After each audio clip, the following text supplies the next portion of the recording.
नमस्कार दर्शकवृन्द, यो समय हो अर्थ राजनीतिको। म जितेन्द्र रसिक।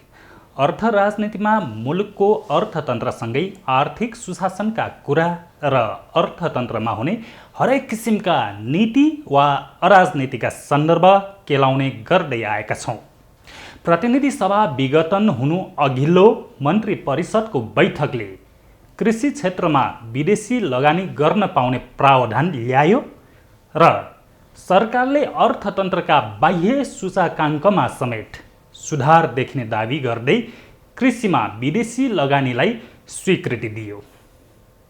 वैदेशिक लगानी तथा प्रविधि हस्तान्तरण ऐन 2075ले पशुपन्छी पालन, माछा पालन, मौरी पालन, फलफुल, तरकारी, तेलहन, दलहन, दुग्ध व्यवसाय र कृषिका प्राथमिकतामा पर्ने उत्पादनका अन्य क्षेत्रमा विदेशी लगानी गर्न नपाउने व्यवस्था छ। सरकारले प्रतिनिधि सभा विघटन गर्ने निर्णय गर्नुभन्दा अघिल्लो मन्त्री परिषदको बैठकबाट यो निर्णय गरेको छ। यसले कृषि प्रधान भनिएको मुलुकलाई कस्तो फाइदा पुर्याउला वा बेफाइदा? आजको अर्थ राजनीतिमा यिनै विषयमा रहेर कुराकानी गर्नेछौँ। कुराकानीका लागि हामीसँग हुनुहुन्छ गत मङ्सिरमा भएको अधिवेशनबाट निर्वाचित नेपाल उद्योग वाणिज्य महासङ्घका केन्द्रीय कार्य समिति सदस्य तथा नेपाल डेरी एसोसिएसनका निवर्तमान अध्यक्ष सुमित केडिया। यहाँलाई स्वागत छ सर। हस्, धन्यवाद। ढिलै भयो पनि तपाईँलाई हजुर बधाई दिन चाहन्छु। नेपाल उद्योग वाणिज्य महासङ्घको केन्द्रीय सदस्यमा जित हासिल गर्नुभएको छ।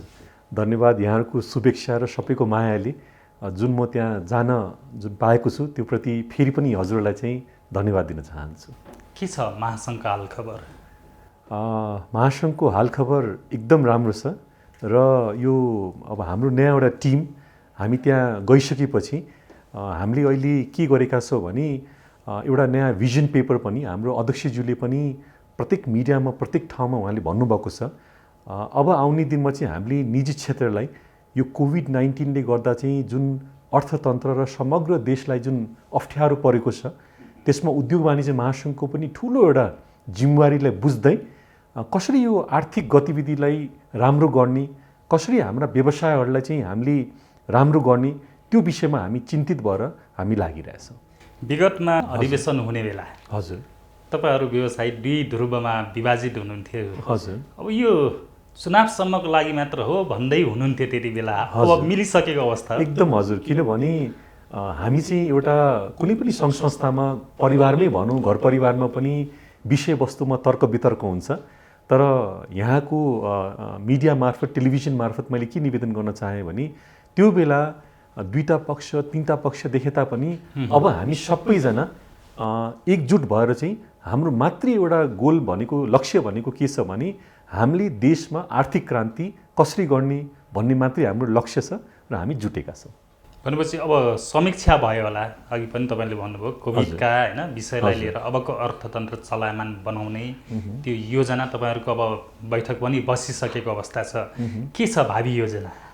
यस्तो छ हजुरको चाहिँ ठ्याक्कै हाम्रो बैठक बस्नुभन्दा पनि यो 1 महिना, किनभने कुनै पनि काम गर्नुभन्दा अगाडि चाहिँ हामीले चाहिँ कन्सर्न समितिका सभापतिहरू तोक्नुपर्ने हुन्छ, कन्सर्न ठाउँको व्यवस्थापन गर्नुपर्ने हुन्छ, हामी इङ्ग्लिसमा right person at the right place हामी बन्छौँ, जिम्मेवारी दिनुपर्ने हुन्छ। त्यही भएर चाहिँ अहिले विभिन्न हामीसँग समिति छन्, ती समितिहरूका सभापतिहरू तोक्ने काम भएको छ र अब कन्सर्न जस्तो उद्योग वाणिज्य तथा आपूर्ति समितिका सभापति हुनुहुन्छ होला, अब ती सभापतिज्यूहरूले चाहिँ आफ्नो भिजन अथवा चाहिँ आफ्नो तयारी अध्यक्षज्यूसँग कोअर्डिनेसन गरेर चाहिँ त्यो फर्मेसन कामहरू चाहिँ हुने काम भइरहेछ हजुरको चाहिँ। तपाईँ त दुध डेरी एसोसिएसनको होइन हजुर निवर्तमान अथवा पूर्व अध्यक्ष पनि हुनुहुन्छ। हजुर त्यहाँबाट धेरै अपेक्षा होलान्।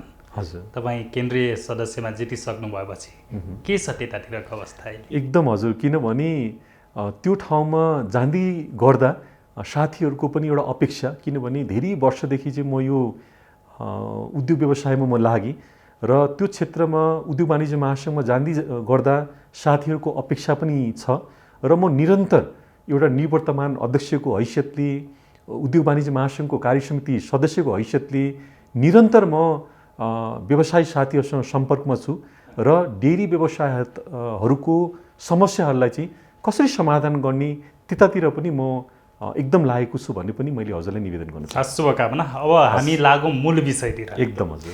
सरकारले पछिल्लो समय चाहिँ यो विदेशी मुद्रा प्राप्त हुने र अर्थतन्त्रका बाह्य सूचकाङ्क समेत सुधार देखिने दावी गर्दै कृषि क्षेत्रमा विदेशी लगानी भित्र्याउन खुल्ला गर्ने निर्णय गर्यो संसद विघटन हुनुभन्दा अघिल्लो मन्त्री परिषदको बैठकले।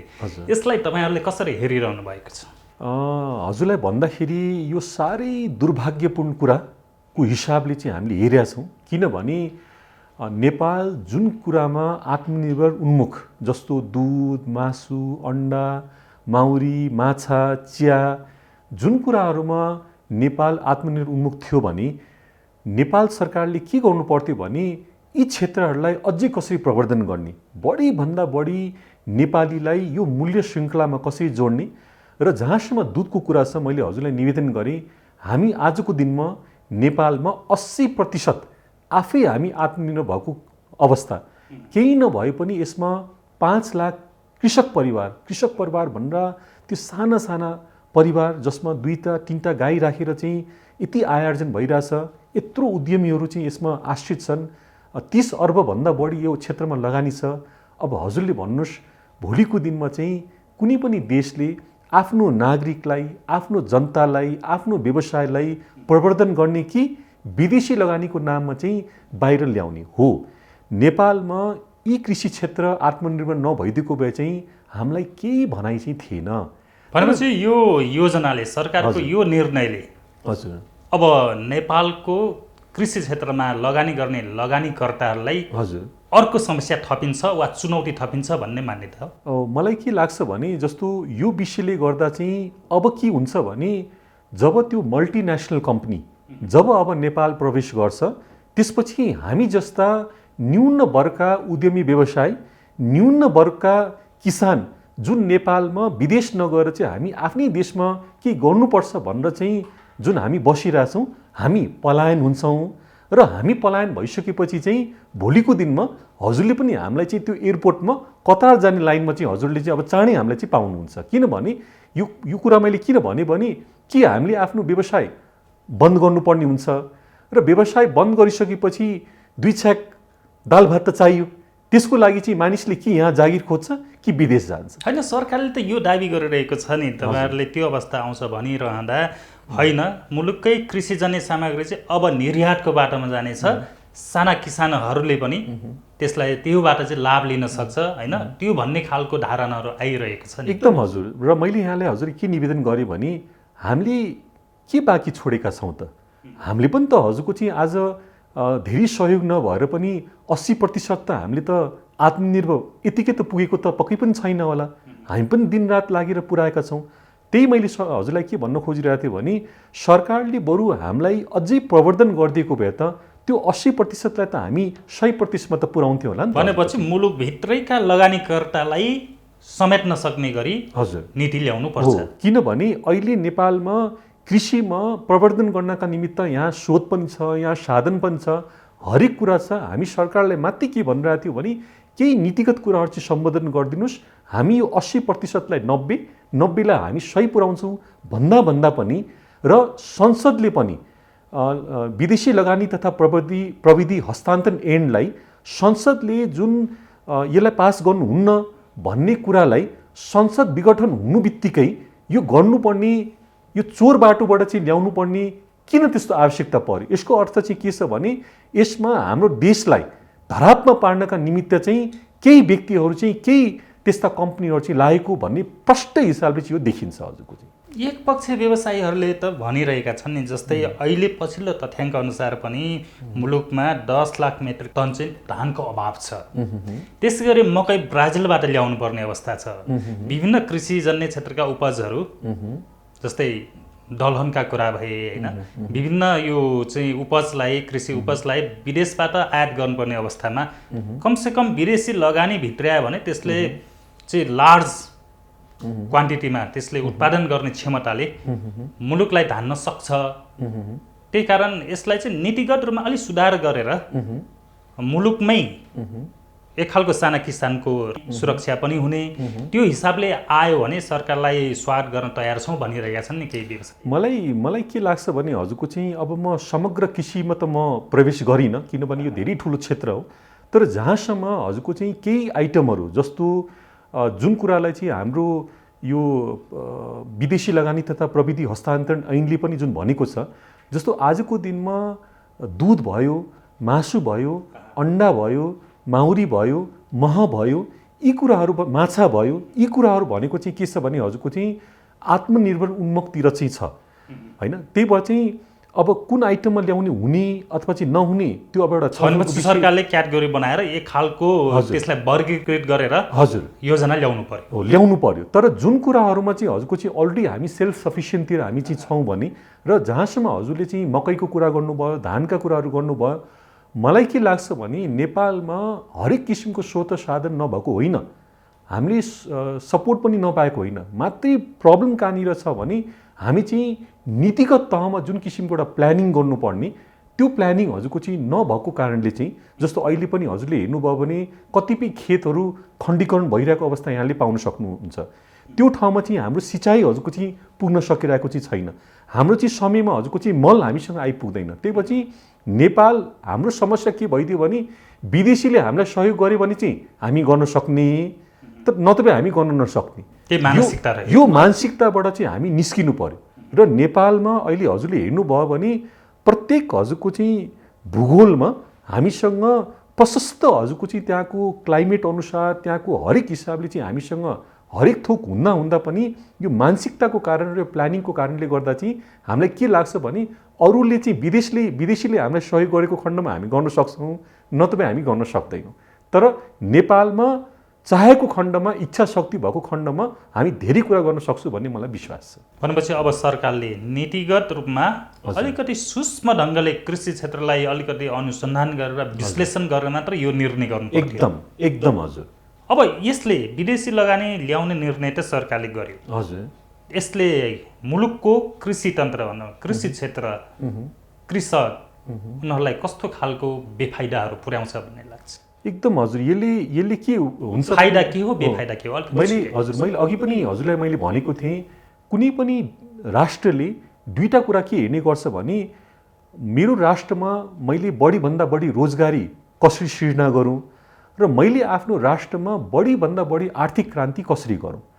अब यो जुन निर्णय भयो, यो निर्णयले चाहिँ हजुरको चाहिँ के हुन्छ भने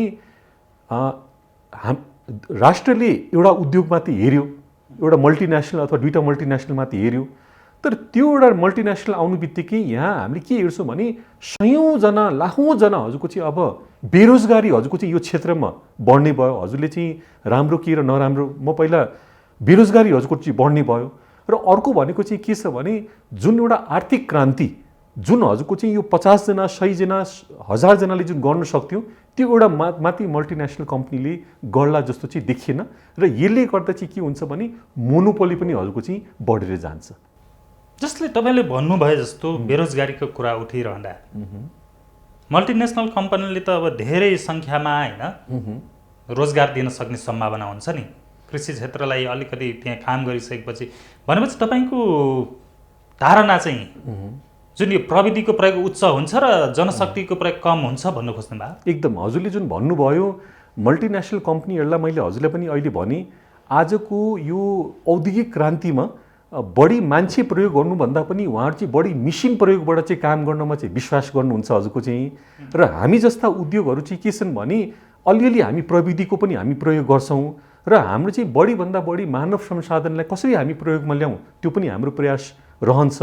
र हामीले सम्पूर्ण मूल्य श्रृङ्खलामा हामी हेर्छौँ कि पुरा सम्पूर्ण मूल्य श्रृङ्खला चाहिँ कसरी बेनिफिटमा लिएर जाने।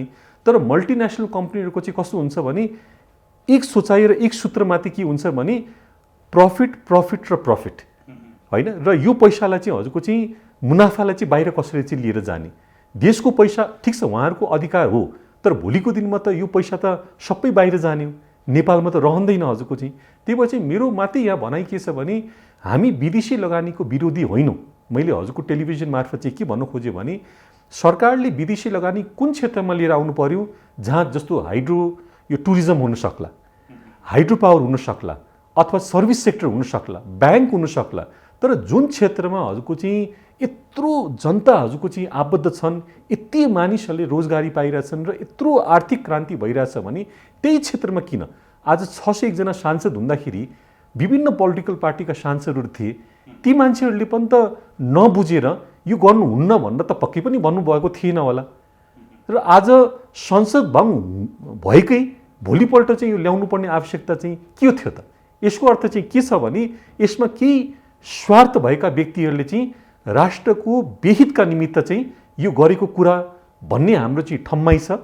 र हजुरको टेलिभिजनबाट चाहिँ मैले के निवेदन गर्न चाहेँ भने आज मैले भन्दै गर्दाखेरि चाहिँ कति मैले हजुरहरूलाई चाहिँ र अरूहरूलाई चाहिँ चित्त बुझाउन सक्छु कि सक्दिनँ मलाई थाहा छैन, तर यो कुरा कार्यान्वयन भएको खण्डमा चाहिँ यो केही दिनभित्र यहाँ आम किसान र आम उद्योगलाई चाहिँ 300% हजुरको चाहिँ असर पर्छ भन्ने म दाबीका साथ मैले यो टेलिभिजन रुमबाट चाहिँ म भन्न चाहन्छु। अब के गर्नु पर्ला, के गर्दाखेरि चाहिँ अब सरकारले खालको निर्णय गरिसक्यो होइन, के गर्दाखेरि नेपालको कृषक वा लगानीकर्ताहरूको प्रोटेक्ट गर्न सकिएला? उद्योग वाणिज्य तथा आपूर्ति मन्त्रीज्यूको पनि हामीले समय लिन प्रयत्न गरेका थियौँ, हामीले समय पाएनौँ। हामी उहाँकै मुखबाट चाहिँ आधिकारिक के हो त हामीले पत्र पत्रिकामा मिडियामा चाहिँ यो विषयमा सुन्यौँ, यो हो के त? किनभने मैले बुझे अनुसार चाहिँ कानुन सम्मत पनि जुन ऐन संसदबाट हजुरको चाहिँ पास भएको छ भने त्यसलाई उल्टाउनका निमित्त फिर्ता गर्नका निमित्त चाहिँ त्यो संसदकै प्रक्रियाबाट आउनुपर्छ भन्ने हामीलाई चाहिँ त्यस्तो लाग्छ।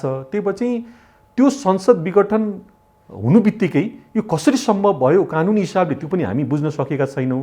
त्यही भएर चाहिँ मन्त्रीज्यूसँग हामीले छलफल गरिसकेपछि मात्रै यो कुरा पास भएको हो अथवा चाहिँ होइन त्यो कुरा त्यहाँबाट क्लियर हुन्छ।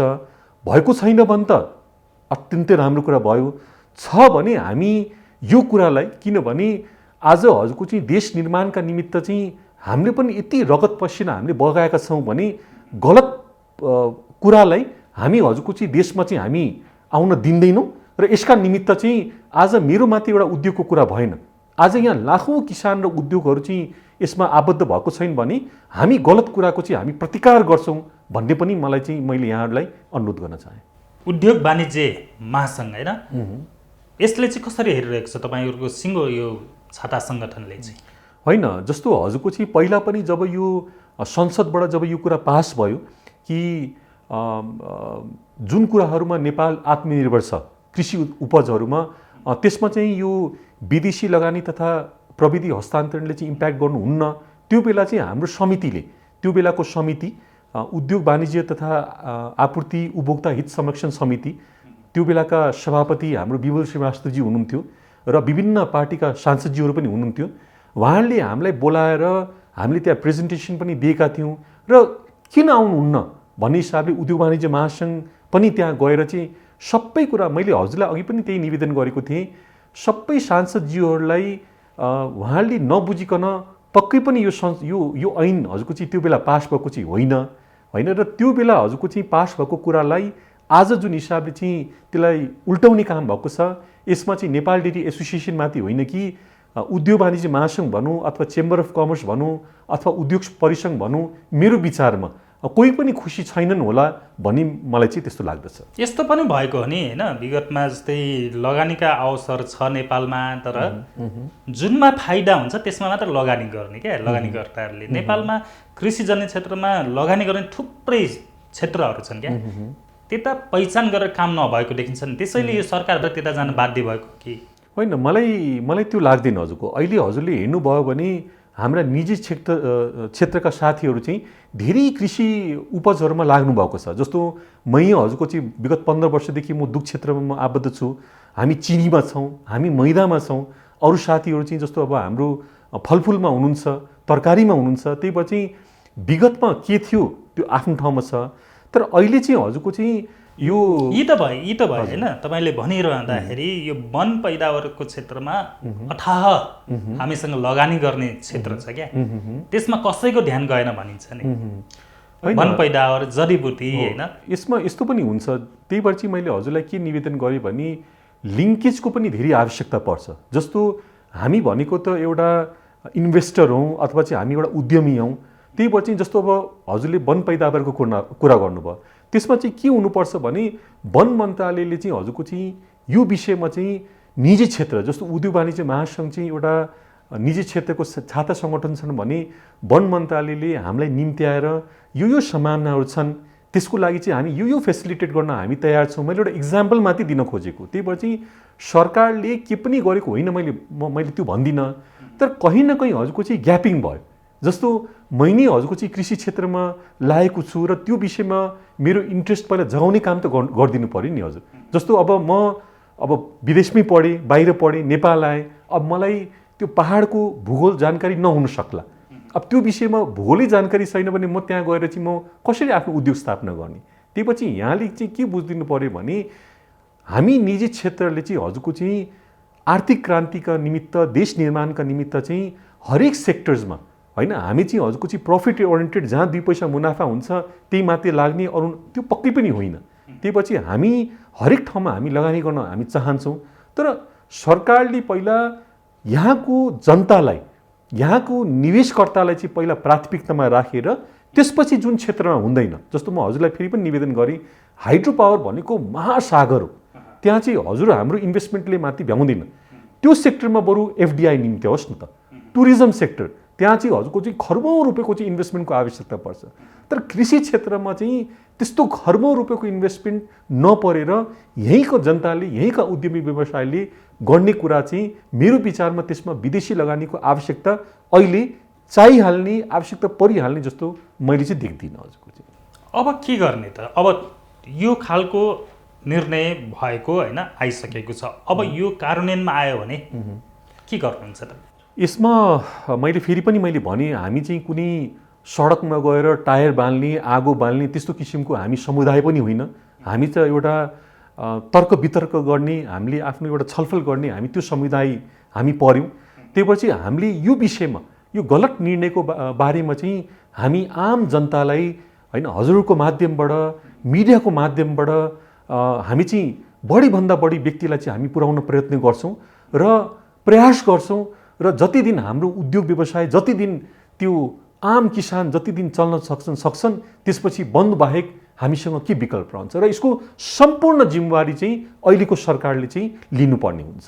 अब निजी क्षेत्रले पनि सरकारसँग एक खालको भिजन, एक खालको योजना सरकारलाई पेश गर्न सक्नुपर्ने हो नि। त्यो विगतमा भएको पनि पाइँदैन होइन, र त्यो त्यसरी काम गरेको पनि देखिँदैन क्या। मुलुक चाहिँ कृषि प्रधान मुलुक भनिएको छ होइन। हामी चाहिँ हरेक कुरा, हाम्रो भान्सामा पाक्ने हरेक कुरा आयातमा भर पर्नुपर्ने अवस्था छ। यो अवस्था हटाएर मुलुकलाई आत्मनिर्भर बनाउन चाहिँ के गर्न सकिएला, के गर्नु पर्ला? एकदम हजुर, त्यसको लागि चाहिँ मैले अघि पनि हजुरले निवेदन गरेँ, हाम्रो उद्योग वाणिज्य महासङ्घले पनि एउटा भिजन पेपर हामी तयार गरिरहेछौँ।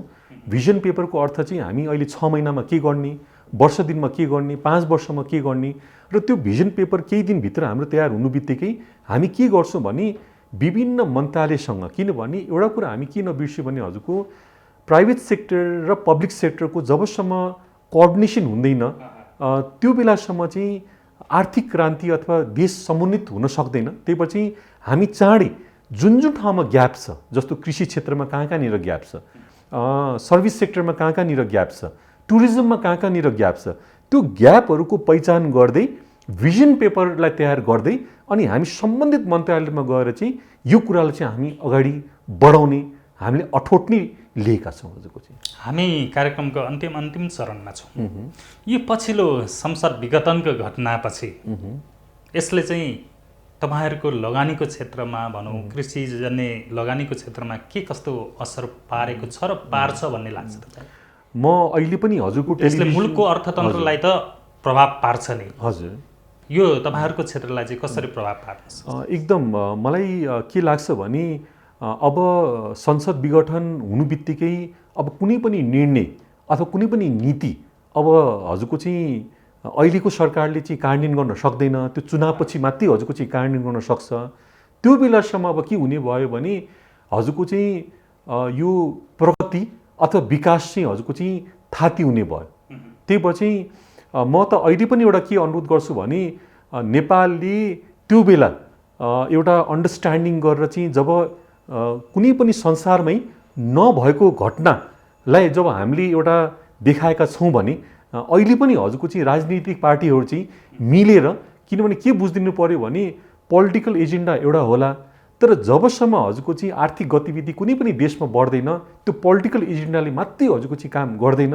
त्यो पछि यो कोभिडको 19लाई पनि ध्यानमा राख्दै मैले आम राजनीतिक पार्टीहरूलाई चाहिँ के निवेदन गर्न चाहन्छु भने यस्तो किसिमको निर्णय जुन आज यहाँ जुन देशमा घट्यो, अब हाम्रो चाहिँ दुध माछा र माउरीमै जुन यो संसद विघटन भएर चाहिँ जुन नीति फेर्ने काम भयो, प्लिज हजुरले चाहिँ यस्तो काम नगरिदिनुहोस्। यसले गर्दा हामी जस्ता उद्यमी आम किसानहरू चाहिँ हजुरको चाहिँ हामी कहीँको रहने छैनौँ। त्यही भएर चाहिँ यो निर्णय कार्यान्वयन भएको छैन भने धेरै राम्रो, भएको छ भने मलाई के विश्वास छ भने प्रत्येक पोलिटिकल पार्टीका नेताजीहरूले चाहिँ अथवा चाहिँ आम जनताले चाहिँ यो कुरालाई चाहिँ फेरि फिर्ता गराउनमा चाहिँ हाम्रो साथ दिनुहुन्छ र नेपालको कृषि क्षेत्रलाई चाहिँ बचाउनुहुन्छ भन्ने पनि मैले विश्वास राखेको छु। हस्, समय दिनुभयो, धेरै धेरै धन्यवाद। अर्थ राजनीतिमा नेपाल उद्योग वाणिज्य महासङ्घका केन्द्रीय कार्य समिति सदस्य तथा नेपाल डेयरी एसोसिएसनका निवर्तमान अध्यक्ष सुमित केडियासँग कुराकानी गर्यो। अर्थ राजनीति आजलाई यति नै। म जितेन्द्र रसिक अहिलेलाई बिदा हुन्छु। बिजनेस प्लस टेलिभिजन हेर्दै गर्नुहोला। Business plus, business first. नमस्कार।